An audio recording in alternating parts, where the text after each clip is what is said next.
ನಾನೆಲ್ಲ ಸಮಸ್ತ ಕರ್ನಾಟಕ ಮಹಾಜನತೆಗೆ ನಾನು ನಿಮ್ಮ ಪ್ರೀತಿಯ ಫಿರೋಜ್ ಶೇಖ್ ನ್ಯಾಷನಲ್ ಅಪ್ನಿ ಪಾರ್ಟಿಯ ರಾಜ್ಯಾಧ್ಯಕ್ಷರು ಮಾಡುವ ಅನಂತ ಕೋಟಿಯ ನಮಸ್ಕಾರಗಳು ಹಾಗೂ NAPLನ ಶಾಸಕಾಂಗ ನಾಯಕರು ಮಾಡುವ ಅನಂತ ಕೋಟಿಯ ನಮಸ್ಕಾರಗಳು. ಆತ್ಮೀಯ ಬಂಧುಗಳೇ, ನನ್ನೆಲ್ಲ ನಾಗರಿಕ ಬಂಧುಗಳಲ್ಲಿ ವಿಶೇಷವಾಗಿ ನನ್ನ ವಿಜಯಪುರ ಜಿಲ್ಲೆ ಇಂಡಿ ತಾಲೂಕಿನ ಮತಬಾಂಧವರಲ್ಲಿ ಈ ಮೂಲಕ ಕೇಳಿಕೊಳ್ಳುವುದೇನೆಂದರೆ, ಇವತ್ತು ಹಿರೇರೂಗಿ ಬೋಳೆಗಾಂವ್ ಒಂದು ಕ್ಷೇತ್ರದ ಅಡಿಯಲ್ಲಿನ ನನ್ನ ಪಾರ್ಟಿಗೆ ಕಾರ್ಯಕರ್ತರಾಗಿ ಸೇರಲು ಸಾಗರ್ ಗಿಣ್ಣಿ, ಯುನುಸ್ ಬುಡ್ಕಿ, ಪ್ರಶಾಂತ್ ಮಾದರ್, ವಸೀಂ ಜಾತ್ಗಾರ್, ಮಿಥುನ್ ಸುಭಾಷ್ ಹೊಸ್ಮನಿ ಇಷ್ಟು ಜನರು ಇವತ್ತು ಸದಸ್ಯತ್ವವನ್ನು ತೆಗೆದುಕೊಂಡು ಪಾರ್ಟಿಗೆ ಅಧಿಕೃತವಾಗಿ ಸೇರ್ಪಡೆಯಾಗಿ ಇಂಡಿ ತಾಲೂಕಿನಲ್ಲಿ ಅಷ್ಟೇ ಅಲ್ಲ ಇಡೀ ವಿಜಯಪುರ ಜಿಲ್ಲೆಯಲ್ಲಿ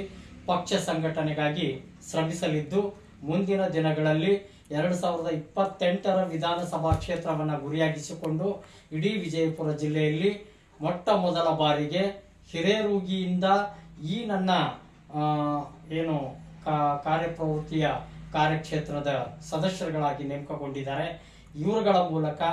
ಇಡೀ ವಿಜಯಪುರ ಜಿಲ್ಲೆಯಲ್ಲಿ ಪಾರ್ಟಿಯ ಒಂದು ಅಭ್ಯುದಯವನ್ನು ಸ್ಥಾಪಿಸುವ ಮೂಲಕ ಎಲ್ಲರ ಒಂದು ತಂತ್ರಗಾರಿಕೆಯ ಮೂಲಕ ಒಂದು ಭಾವನಾತ್ಮಕವಾಗಿರ್ತಕ್ಕಂತಹ ರೀತಿಯಲ್ಲಿ ಪಕ್ಷ ಸಂಘಟನೆಯನ್ನು ಮಾಡುವುದರೊಂದಿಗೆ ಎಲ್ಲ ನನ್ನ ನಾಗರಿಕ ಬಂಧುಗಳ ಒಂದು ಕಷ್ಟ ಕಾರ್ಪಣ್ಯಗಳನ್ನ ನಾವೆಲ್ಲರೂ ಜೊತೆಯಾಗಿದ್ದೇವೆ ಅಂತಕ್ಕಂಥ ಒಂದು ಮಾತನ್ನು ಹೇಳುತ್ತಾ, ನ್ಯಾಷನಲ್ ಅಪ್ನಿ ಪಾರ್ಟಿ ಭದ್ರ ಬುನಾದಿಯನ್ನ ಹಿರೇರೂಗಿಯ ಮೂಲಕ ಜಿಲ್ಲೆಯಲ್ಲಿ ಸ್ಥಾಪಿಸಲಿದೆ ಅಂತಕ್ಕಂಥ ಒಂದು